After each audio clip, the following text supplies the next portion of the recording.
নমস্কার বন্ধুরা, চলে এসেছি আজকে একদম অন্য স্বাদের একটা জিনিস নিয়ে। শোনো, দারুণ স্বাদের একদম একটা মানে একটা কটকটি দারুণ শীতে একদম চায়ের সঙ্গে জাস্ট জমে যাবে একটা রেসিপি। কেউ কখনো আশা করিস এইভাবে কখনো নিমকি বানিয়ে খাওনি, আমি যেভাবে বানাবো। সঙ্গে থাকো, দেখো তোমরা তো ময়দা দিয়ে বানাও, আমি দিচ্ছি দেখো অল্প পরিমাণ ময়দা। এই এক বাটি ময়দা দিলাম, আর এই বাটি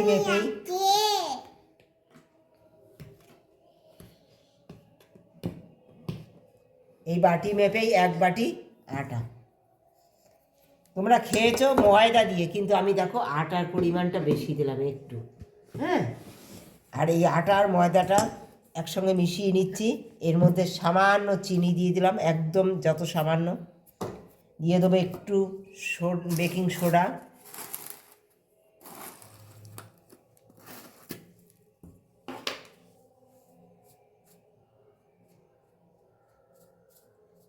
অনেক রকম খেয়েছো, কিন্তু আজকে আমার মতো একবার বানিয়ে খেয়ে দেখো।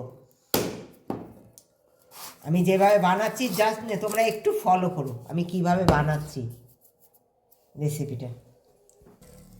অল্প কালো জিরে দেবো বন্ধুরা, খুব বেশি না। অল্প কালো জিরে দিয়ে দিলাম, তোমরা তো দাও কালো জিরে। সামান্য পরিমাণ লবণ দেবো, খুব বেশি না। লবণ দিলে অনেক সময়, বেশি লবণ দিলে কি বলো তো, অনেক সময় নরম হয়ে যায়, তাই খুব বেশি না, অল্প পরিমাণ লবণটা দিলাম।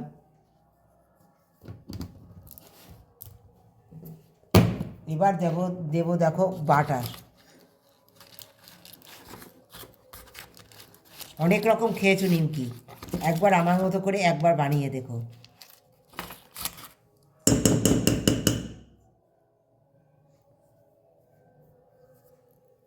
এই বাটার দিলাম, তোমরা দেখতে পাচ্ছ কতটুকু বাটার দিলাম।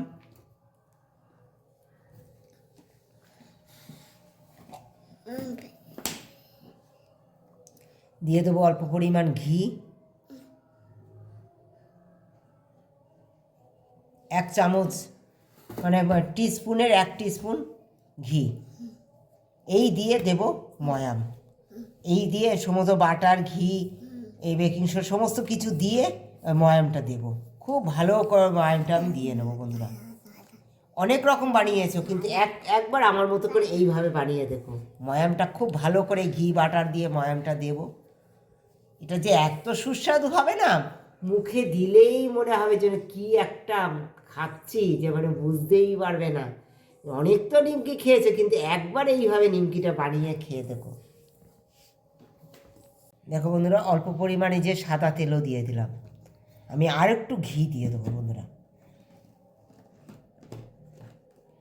এই নিমকিটা না একেবারে অন্য স্বাদের হবে। অনেক রকম খেয়েছো, কিন্তু আমার মতো করে একবার সবাইকে অনুরোধ রইল এই শীতে বানিয়ে দেখো, একেবারে অন্য স্বাদের হবে। হ্যাঁ, ডিম আছে।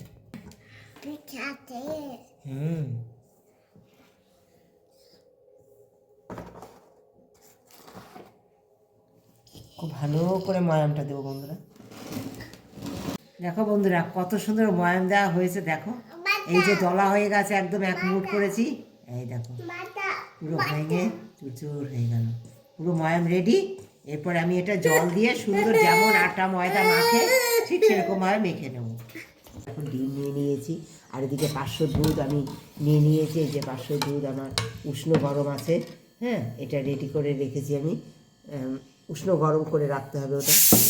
আর 4টে ডিম নিয়েছি, 4টে ডিম এখানে আমি ফেটে নেব। কী কী দিয়ে ফাটি তোমরা আমার সঙ্গে থেকে দেখো অবশ্যই। দিয়ে দেবো সামান্য লবণ, খুব বেশি লবণ দেওয়া যাবে না, সামান্য পরিমাণ লবণ দিয়ে দিলাম। 500 দুধে যতটুকু লবণ খায় ঠিক ততটুকুই লবণ দেবো। একটা দারুণ সুস্বাদু রেসিপি হতে চলেছে, তোমার সঙ্গে থেকে দেখো।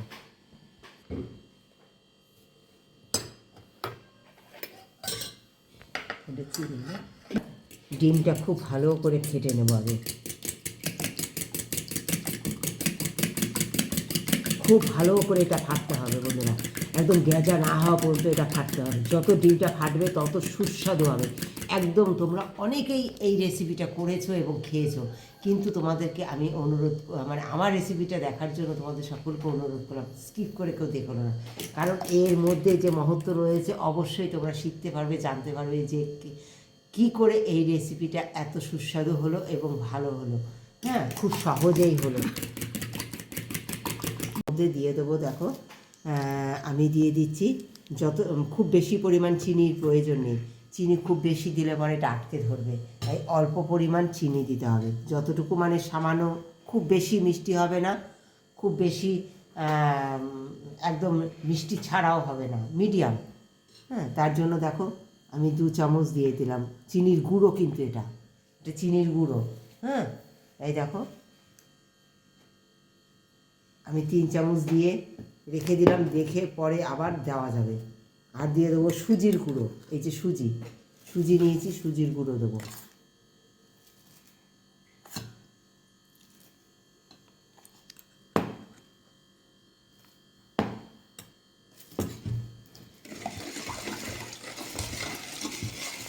এবার দিয়ে দেবো বন্ধুরা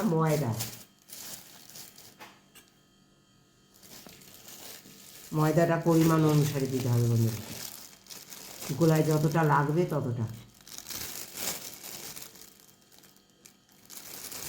অল্প অল্প দিতে হবে আর বলতে হবে।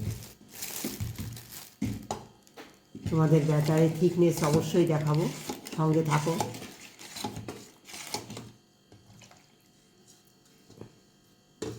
খুব সহজে গোলাটা হবে, কি করে হবে আমার সঙ্গে থেকে দেখতে হবে। এইবার দেখো এই ডিমটা দেখো কেমন গ্যাজা হয়েছে, দেখো ফাটতে ফাটতে এইরকম গ্যাজা করে নেবে আগে। হ্যাঁ, এদিকে তোমরা দেখেছো আমি এই যে চালের গুঁড়িটা দিয়ে এটা দিয়ে আর সুজি দিয়ে চিনি দিয়ে এটা গুলে সুন্দর রেডি করে রেখেছি। হ্যাঁ, তোমরা দেখো থিকনেসটা দেখো, এরকম দেখো থিকনেসটা। এতে কিন্তু এই 500 দুধের মধ্যে আমার মোট ময়দা লেগেছে প্রায় 7 চামচ, এই চামচের 7 চামচ। এই যে চামচটা তোমরা দেখতে পাচ্ছ টিস্পুন, বড় টিস্পুন, এই টিস্পুনের 7 চামচ লেগেছে। দেখো এবার এই যে এটা দেখো খুব ভালো করে এইভাবে ফেটে নেবে আগে। আর এখানে বেকিং সোডা দিয়ে দেবো আমি, দেখো এই যে 1 চিমটি বেকিং সোডা দিয়ে দিলাম।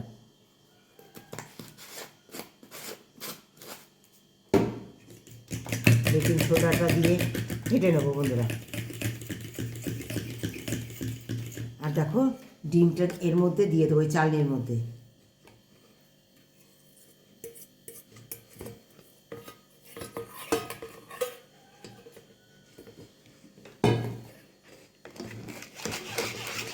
যাতে একটু লাঞ্চ না থাকে।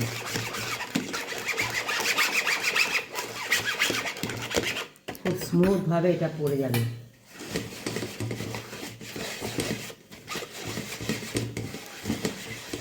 এতে মাখাটা খুব ভালো হবে, এইরকম চালনিতে অবশ্যই তোমরা করবে। এবার দেখো এই যে গোলাটা করেছি না বন্ধুরা, এই গোলাটাও আমি দিয়ে দেবো।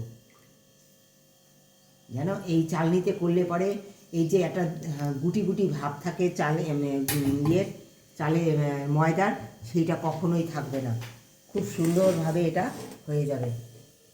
দেখো এই যে দলা দলা রয়েছে না, এর মধ্যে দেখো কত দলা দলা রয়েছে, দেখো এই যে দলাগুলো রয়েছে না, এই দলাগুলো সব এতে দিলে পরে সুন্দর এইরকম পড়ে যাবে, খুব তাড়াতাড়ি এটা মিশে যাবে।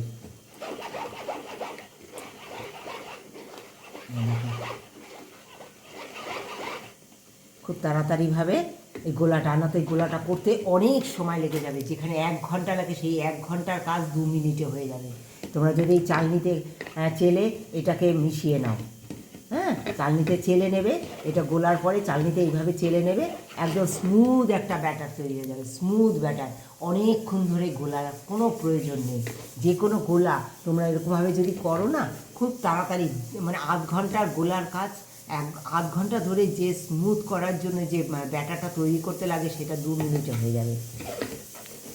এইভাবে সমস্ত ব্যাটারটা আমি ঢেলে রেডি করে নেব।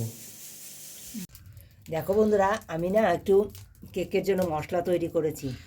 এটা কি বলো তো, জায়ফল আর এলাচ এই দুটো জিনিস একটু হালকা রোস্ট করে নিয়ে গুঁড়ো করে নিয়েছি, তার 1 চিমটি এর মধ্যে দিয়ে দেবো।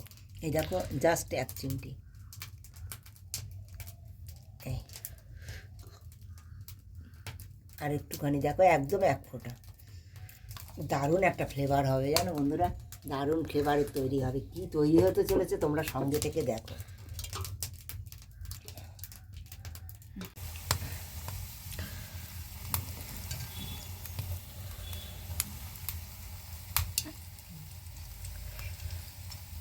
দেখো বন্ধুরা, এই 500 দুধে কিন্তু আমার 250 ময়দা খেয়েছে। আর আমি 3 চামচ, তোমরা দেখেছো চামচটা আমার, এই চামচের 3 চামচ সুজির গুঁড়ো দিয়েছি। হ্যাঁ, আর কি কি দিয়েছি সব কিছু তোমরা দেখেছো। আর ব্যাটারটা দেখো, থিকনেসটা ঠিক এরকম রাখতে হবে। তোমরা দেখো ব্যাটারের থিকনেসটা দেখো, এই যে দেখো চামচের পেছনটা দেখো, এই যে দাগ দিলে দেখো, এই দেখেছো? হ্যাঁ, দাগটা দেখো, ঠিক এরকম হবে ব্যাটারটা, ঠিক এরকম হবে। আর দেখো এদিকে ভাজতে শুরু করে দিয়েছি আমি। হ্যাঁ, একটা দিয়ে দিয়েছি এদিকে। এটা তোমাদের সঙ্গে কথা বলতে বলতে একটু পুড়ে গেল বন্ধুরা, কালারটা ঠিকঠাক হলো না। তোমাদের দেখাচ্ছি কালারটা কেমন আসবে। দেখো কালারগুলো কিন্তু ঠিক এরকম আসবে, আমি দেখাচ্ছি তোমাদের একদম দেখিয়ে দেবো কীভাবে। দেখো এই যে ছাঁচ নিয়েছি দেখো, হ্যাঁ, আমার এই যে তৈরি করে নিয়ে এসেছি ছাঁচ। এই ছাঁচ যখন এই তোমরা এই ব্যাটারের মধ্যে ডোবাবে, এই ছাঁচ গরম করে নেবে, ফুল গরম। এটা ফুল গরম করে নিয়ে দেখো, এই যে ছ্যাক করে আওয়াজ হবে, একটু সময় ধরতে হবে, ধরে আর ব্যাটারটা গোলাতে থাকতে হবে। এই দেখো কত সুন্দর ছেড়ে যাবে, দেখো ফুলের মতো ছেড়ে গেল, দেখেছো? খুব সুন্দর ছেড়ে যাচ্ছে দেখো। এটা গরম করে নিতে হবে, এইভাবে তেলের মধ্যে দিয়ে রেখে দিতে হবে। হ্যাঁ, তো যখন দেখবে এইটা একটু একটু কালার এসছে না, এই যে কালার এসছে, এবার উল্টে দিতে হবে। হ্যাঁ, তাহলে কালারটা খুব ভালো থাকবে। দেখো এইভাবে আমি সবগুলো ভেজে নেব, সমস্ত ব্যাটার। আর যখনই এর মধ্যে ছাঁচটা ডুবাবে না, তখন এরকম একটু নাড়িয়ে নেবে। হ্যাঁ, তলায় যেহেতু সুজি ময়দা জমে যাবে, তাই এরকম নাড়িয়ে নিয়ে এটা দেবে। দেখো এই যে সুন্দর কালার হয়ে গেছে, এটাকে আমি তুলে দেবো। এইভাবে আমি সমস্ত রোজ কেকগুলো, এই টেস্টি এবং মোচমোচে রোজ কেকগুলো আমি সুন্দর ভেজে নেব। কোটো ভরে নিয়েছি আমি রোজ কেক, দেখো একদম 1 কোটো হয়ে গেছে আমার রোজ কেক। এই রোস্ট কেক একবার তোমরা এইভাবে বানিও, তোমরা দেখেছো আমি কীভাবে বানিয়েছি। এটা কতটা খাস্তা হয়েছে দেখো, আমি খুব সুন্দর করে এটা রেডি করে রেখেছি, আর কত সুন্দর কালার হয়েছে দেখো বন্ধুরা, এটা কতটা সুন্দর হয়েছে দেখতে পাচ্ছ। এই দেখো, দারুণ একদম খাস্তা, খুব সুন্দর হয়েছে খেতে। আবার আওয়াজে বুঝতে পারছো বন্ধুরা, এইভাবে করে খেও, আশা করি তোমাদের খুব ভালো লাগবে। ভালোবাসা দিয়ে যারা পুরো ভিডিওটা দেখেছো তাদেরকে অনেক ধন্যবাদ, অনেক ভালোবাসা আমার।